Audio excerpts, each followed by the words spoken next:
नमस्कार साथियों, स्वागत है आपका एक बार फिर आपके अपने YouTube channel Aryabhatta coaching classes में। दोस्तों, हमने पिछले लेक्चर के अंदर देखा कि द्रव्यमान संरक्षण का जो नियम होता है वह क्या होता है और रासायनिक समीकरणों को किस प्रकार से संतुलित किया जाता है।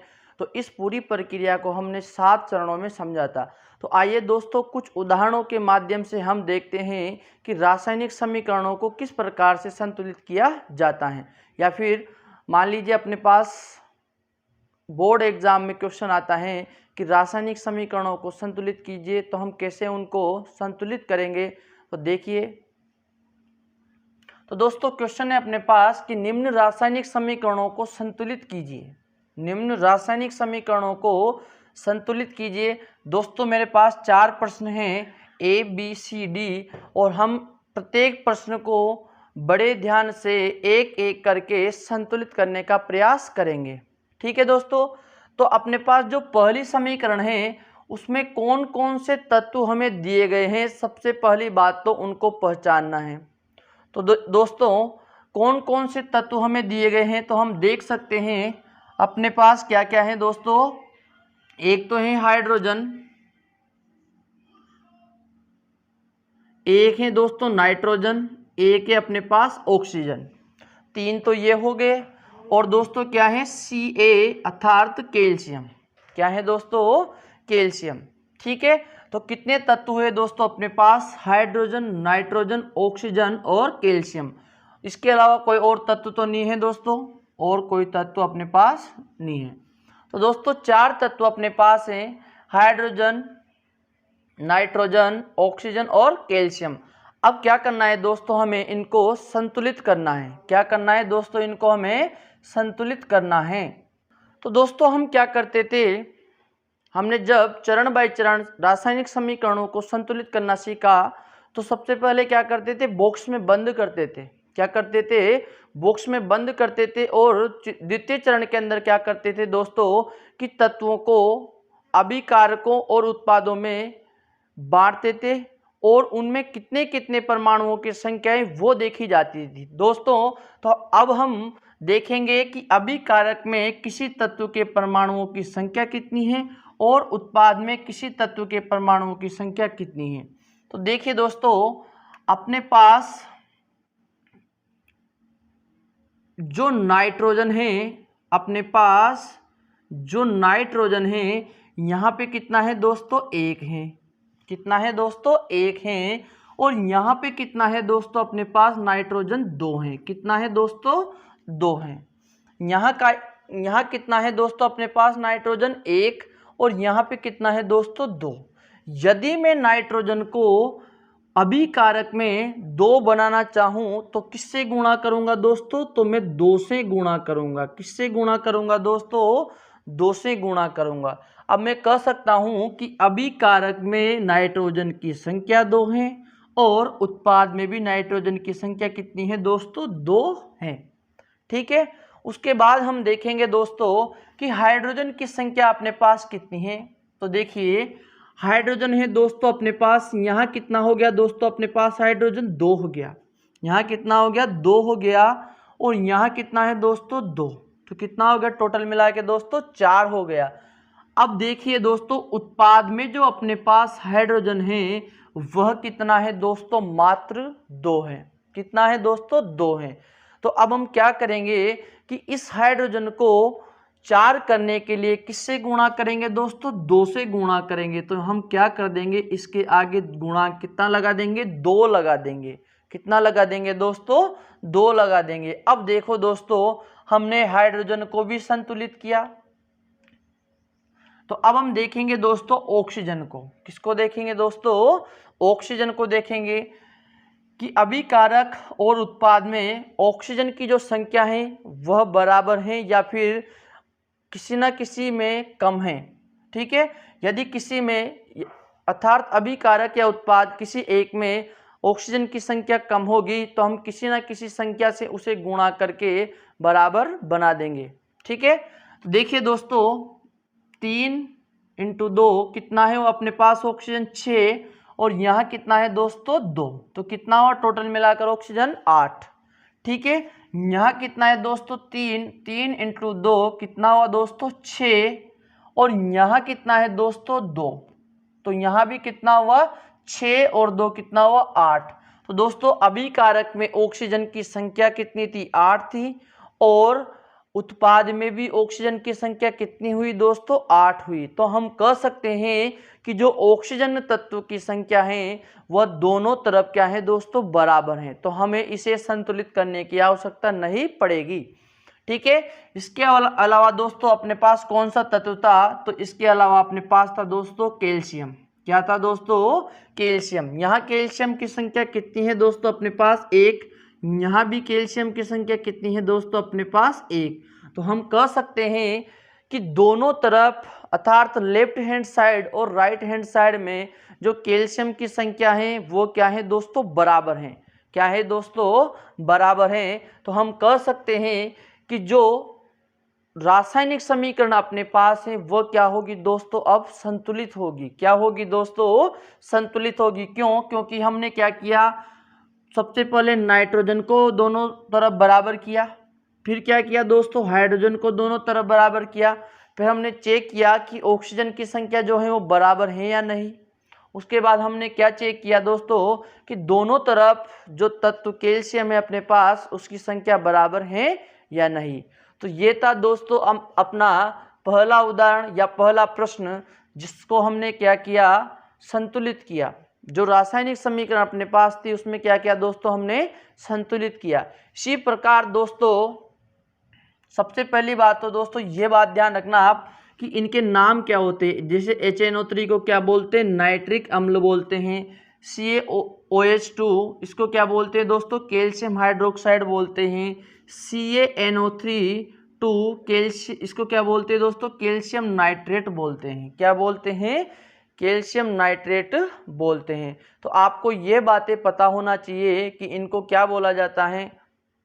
ठीक है, तो दोस्तों अपने पास जो दूसरा क्वेश्चन है उसमें है अपने पास NaOH प्लस H2SO4 और Na2SO4 प्लस H2। दोस्तों ये भी एक प्रकार की असंतुलित रासायनिक समीकरण है। इसे भी क्या करना है दोस्तों हमें संतुलित करना है। तो सबसे पहले हम उत्पाद में देखेंगे कि अपने पास जो तत्व हैं दोस्तों वह कौन कौन से तत्व हैं। ठीक है, तो देखिए दोस्तों एक तो है अपने पास Na। क्या है दोस्तों Na अर्थात सोडियम। ठीक है, और एक क्या है दोस्तों अपने पास ऑक्सीजन। एक क्या है दोस्तों अपने पास एक है ऑक्सीजन और एक है दोस्तों हाइड्रोजन। ठीक है, तो 1 2 3 कितने तत्व है दोस्तों 3 तत्व है। और क्या बचा दोस्तों अपने पास बचा दोस्तों S अर्थात सल्फर। तो दोस्तों अपने पास कितने तत्व है तो 4 तत्व है। कितने तत्व है दोस्तों 4 तत्व है। एक तो अपने पास है Na अर्थात सोडियम, ऑक्सीजन, हाइड्रोजन और सल्फर। ये हैं दोस्तों अपने पास 4 तत्व। अब हम देखेंगे कि अभिकारक और उत्पाद में जो तत्वों की संख्या है जो परमाणुओं की संख्या है वह बराबर है या नहीं। यदि बराबर होगी तो हम उसे ऐसे ही रखेंगे और यदि बराबर नहीं होगी तो उसे क्या करेंगे दोस्तों हम बराबर करेंगे ताकि हमारी लेफ्ट हैंड साइड और राइट हैंड साइड दोनों क्या हो जाए दोस्तों बराबर हो जाए अर्थात परमाणुओं की संख्या बराबर हो जाए, जिससे हमारी रासायनिक समीकरण जो होगी वो क्या हो जाएगी दोस्तों संतुलित हो जाएगी। ठीक है, तो देखिए सबसे पहले हम देखते हैं कि सोडियम अपने पास जो सोडियम है दोस्तों वह लेफ्ट हैंड साइड में अर्थात अभिकारक में कितनी है दोस्तों 1 है। कितनी है दोस्तों 1 है। और यहाँ कितनी है दोस्तों आप देख सकते हो कितनी है दोस्तों 2 है। कितनी है दोस्तों 2 है। तो हम क्या करेंगे इसको 2 बनाने के लिए इसके आगे गुणांक कितना लगाएंगे, तो इसके आगे हम गुणांक जो प्रयोग करेंगे वो कितना करेंगे दोस्तों 2 करेंगे। क्या करेंगे दोस्तों 2 करेंगे। ठीक है, तो दोस्तों इसके बाद हम क्या करेंगे हाइड्रोजन को संतुलित करेंगे। क्या करेंगे हाइड्रोजन को संतुलित करेंगे। तो दोस्तों यहाँ हाइड्रोजन कितना हुआ तो यहाँ हाइड्रोजन हो गया दोस्तों 2 2 कितना 4। कितना हो गया दोस्तों 4। और यहाँ कितना है दोस्तों अपने पास मात्र 2।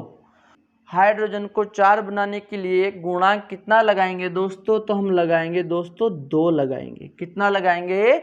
2 लगाएंगे, जिससे अपना हाइड्रोजन कितना हो जाएगा दोस्तों? 4 हो जाएगा। कितना हो जाएगा? 4 हो जाएगा। अब देखते हैं दोस्तों हम ऑक्सीजन को किस प्रकार से संतुलित करेंगे। ठीक है, तो ऑक्सीजन कितना है दोस्तों अपने पास? यहाँ पे 2 और 4 6। यहाँ कितना है दोस्तों? 4 और 2 कितना? 6।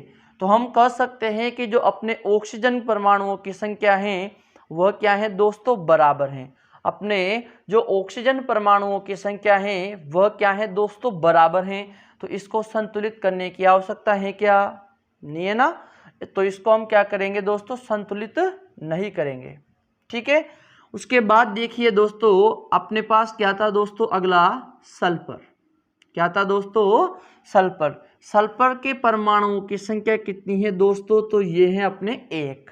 और यहाँ भी कितनी है दोस्तों अपने पास? 1। यहाँ भी कितनी है दोस्तों? 1। इस प्रकार से हमने चारों तत्वों को देखा कि चारों तत्वों में कौन कौन संतुलित हैं और कौन कौन असंतुलित। तो हमने क्या किया दोस्तों? सबसे पहले Na अर्थात सोडियम को संतुलित किया। उसके बाद क्या किया दोस्तों? हाइड्रोजन को संतुलित किया और देखा दोस्तों कि ऑक्सीजन और सल्फर जो हैं वो पहले से ही क्या थे दोस्तों? संतुलित थे। क्या थे दोस्तों? संतुलित थे। ठीक है, तो इस प्रकार से दोस्तों हमने 2 प्रश्नों को बड़ी आसानी से संतुलित करना सीखा, अर्थात दोनों रासायनिक समीकरणों को बड़ी आसानी से क्या कर दिया दोस्तों? हमने संतुलित कर दिया। तो इस प्रकार से किसी भी रासायनिक समीकरण को हम क्या कर सकते हैं दोस्तों? संतुलित कर सकते हैं। तो दोस्तों अब हम क्या करेंगे कि अपनी जो तीसरी रासायनिक समीकरण है उसको संतुलित करने का प्रयास करेंगे। तो दोस्तों अपने पास जो तीसरी रासायनिक समीकरण है उसमें कौन कौन से तत्व हैं, सबसे पहले क्या करेंगे? उनको पहचानेंगे और देखेंगे कि अभिकारक और उत्पाद में उनके परमाणुओं की संख्या किस किस प्रकार है।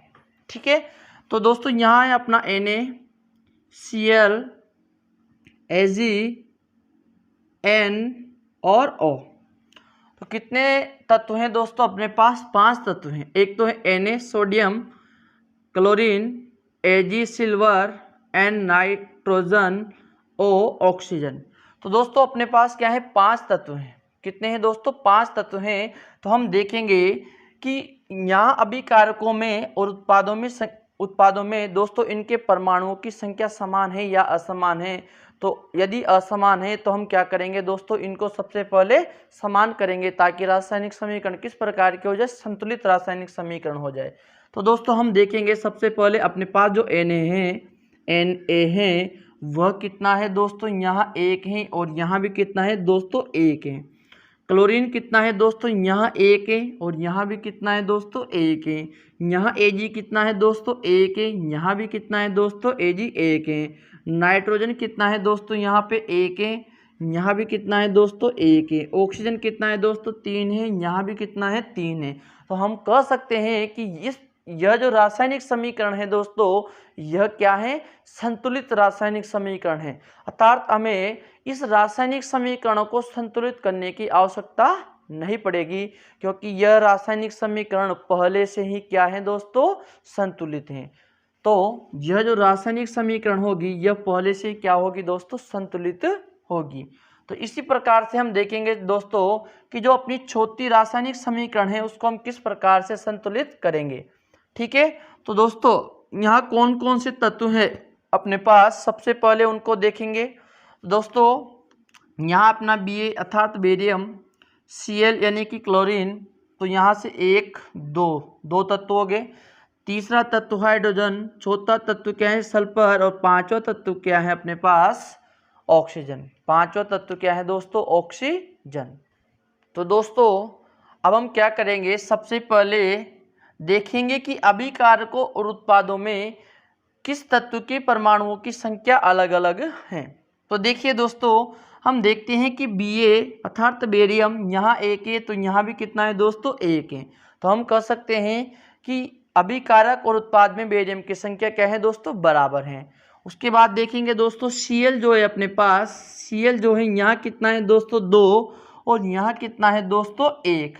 तो इसको 2 बनाने के लिए हम क्या करेंगे दोस्तों, HCl के आगे क्या लगा देंगे, 2 लगा देंगे, जिससे ये किस प्रकार का तत्व बन जाएगा दोस्तों, संतुलित तत्व बन जाएगा, अर्थात इसके परमाणुओं की संख्या क्या हो जाएगी दोस्तों, संतुलित हो जाएगी। ठीक है, इसी प्रकार हम हाइड्रोजन को देखेंगे तो हाइड्रोजन की संख्या है दोस्तों यहाँ पे 2, तो यहाँ भी कितनी होगी दोस्तों, अब 2 होगी। इसी प्रकार हम देखेंगे दोस्तों कि सल्फर जो है अपने पास कितना है दोस्तों, 1, और यहाँ भी कितना है दोस्तों अपने पास 1। तो हम कह सकते हैं कि जो सल्फर हैं वो अभिकारक और उत्पाद के अंदर क्या है दोस्तों, बराबर हैं। और दोस्तों अपना आखिरी जो तत्व है वह है ऑक्सीजन, उसकी संख्या कितनी है अपने पास, 4 है। यहाँ भी कितनी है दोस्तों, 4 हैं। तो दोस्तों इस प्रकार से हम कह सकते हैं कि जो यह रासायनिक समीकरण होगी, यह किस प्रकार की रासायनिक समीकरण होगी, तो दोस्तों यह होगी अपनी संतुलित रासायनिक समीकरण होगी। तो दोस्तों सबसे पहली बात कि यदि किसी भी रासायनिक समीकरण को हम संतुलित कर रहे हैं तो सबसे पहले उसके तत्वों की पहचान करें कि कौन कौन सा तत्व हमें दिया गया है, और लेफ्ट हैंड साइड और राइट हैंड साइड में हमें जो तत्व दिए गए थे उनके परमाणुओं की संख्या क्या क्या है, यदि वह असंतुलित हैं तो उन्हें संतुलित किस प्रकार से करना है। तो दोस्तों इन उदाहरणों के माध्यम से हमने सीखा कि किस प्रकार से रासायनिक समीकरणों को संतुलित किया जाता है। दोस्तों आगे भी हम इसके और उदाहरण करेंगे। तो दोस्तों तब तक के लिए आप और उदाहरण जो कि आपकी बुक में दिए गए हैं उनको हल कीजिए, ताकि आपको प्रत्येक बात ध्यान से समझ में आए और प्रत्येक बात को आप जान सको। तो दोस्तों आज के लिए इतना ही। अगली वीडियो में हम देखेंगे इसके आगे रासायनिक समीकरणों के प्रकार। यदि आप चैनल पर नए हो तो चैनल को सब्सक्राइब करें। यदि आपको वीडियो पसंद आती हो तो वीडियो को लाइक करें, और किसी प्रकार की यदि कोई समस्या हो तो हमें कमेंट बॉक्स में कमेंट कर जरूर बताएं। दोस्तों यदि आप हमारा टेलीग्राम ग्रुप और व्हाट्सएप ग्रुप ज्वाइन करना चाहते हो तो डिस्क्रिप्शन बॉक्स में आपको लिंक मिल जाएगा, वहां जाकर आप हमारा व्हाट्सएप ग्रुप और टेलीग्राम ग्रुप ज्वाइन कर सकते हो। धन्यवाद दोस्तों।